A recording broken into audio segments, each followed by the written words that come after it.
Hey everybody, this is Josh from Augurian. I'm here with Alex Hultgren. We're sitting at the Stray Dog here on the corner of 4th and Hennepin. They've been nice enough to let us use their back room, so come have a beer at the Stray Dog. Alex is a pretty amazing pedigree. He's former Director of Communications and Social Media Manager for Ford Europe. You're a National Digital Manager for the Customer Service Division of Ford here in the U.S., Director of Marketing Polaris with Big 3 Motorcycles. You were with Hayworth, VP of Marketing over there, where what I understand is you kind of help do product launches into like all the Walmarts, both in store but also online. So I read a blog post of yours, I think it was on LinkedIn actually, called All Marketing is Sales. 5 lessons all brand marketers must remember. I thought we could maybe talk through some of those things that you highlighted. Right. Yeah. No, happy to. So the first one was kind of like all marketing should be selling today or tomorrow. Right. What do you mean by it needs to be selling either today or tomorrow? Yeah, absolutely. Well, I've seen a lot of circumstances where brands of various sizes will come up with a great branding campaign. Yeah. Which sometimes the metrics are a little unclear, or what the actual objective is a little unclear.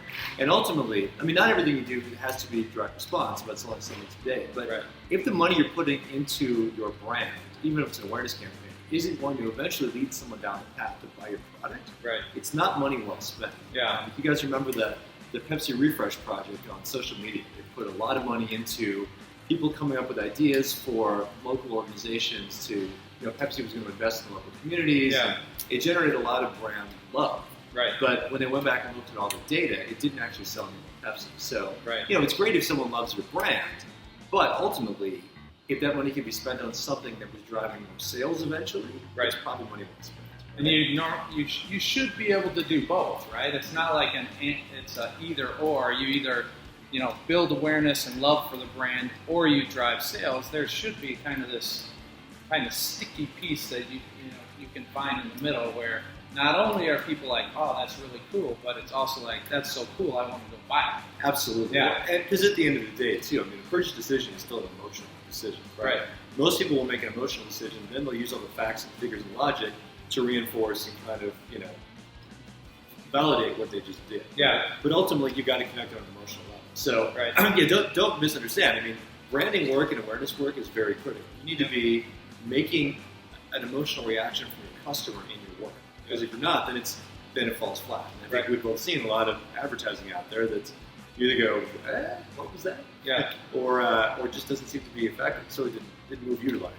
Yeah, or it's like so cool, but at the end of the day, it's like, what brand was that? Like, I don't even recognize who put that out there. Right. And I feel like that kind of ties into one of the other tenets of these 5 things that you were talking about, which if people don't know it's from you, then you're wasting your money. Yeah, well, it's again one of those things where another example from Europe too is there was a Facebook campaign that one of the countries in Europe wanted to run. Yeah. And it was about kind of highlighting new and kind of artists, which is a really cool opportunity. Sure. But they didn't want to brand it; they just wanted to call it bands in transit. Because Okay. transit is the name of the car band we have. Yeah. And back in, particularly like in the UK, like if you were a band, like in the 70s or the 80s, Yeah. if you had a Ford Transit, you were a high class. Exactly. You could hit all the schools, all the colleges, all the pubs. That was the thing to go for. So it was a really cool kind of play on that.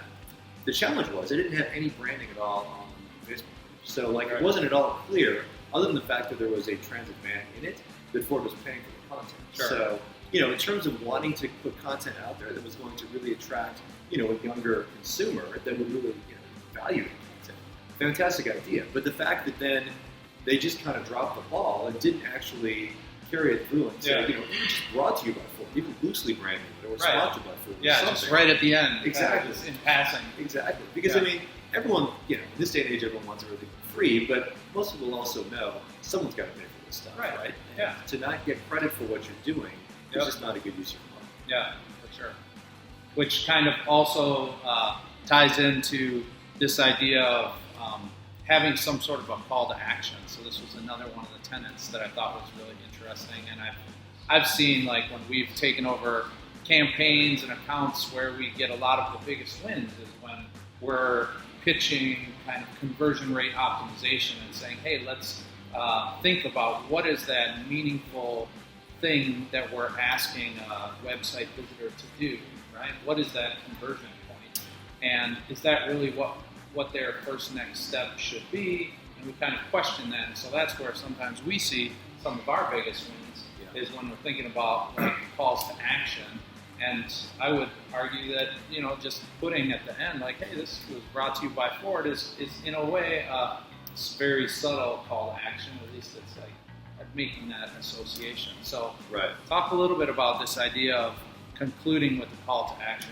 Yeah, absolutely. Well, I mean, for example, when I was in Ford's customer service division, this has been a couple of years ago now, but we were just kind of getting into the world of creating content. Yeah. So we were trying to figure out what's relevant for Ford to be talking about, because it's got to be somewhat, we can't do something on, why these windows are better for building than somebody else's.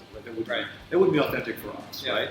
But things like winter driving tips and things of that nature. Right? So if you've got a video called 2 minutes long with 3 or 4 interesting tips, at the end of the video, to not give the consumer a chance to find out about, summer beach vacation driving, something like that, or something that's still related content that's still relevant for you to talk about. Or to take it deeper, if it's winter driving tips, for example, if it's time for new snow tires, click here to find out more information, right? Yeah. So to always give the consumer the chance to either consume more of that type of content and stay relevant, because you've got their attention, right? To just end the video and just let them go away, it just seems like such a lost opportunity, right? So either give them more of the same kind of content or drive them a little further down the funnel, right? Because if something in that article resonated with them, it's like, I could probably do winter tires. Yeah. Oh, look, there's a button right here. I can find out more. So thanks again, Alex. I really appreciate it. And we're out for today. Pounds. Boom.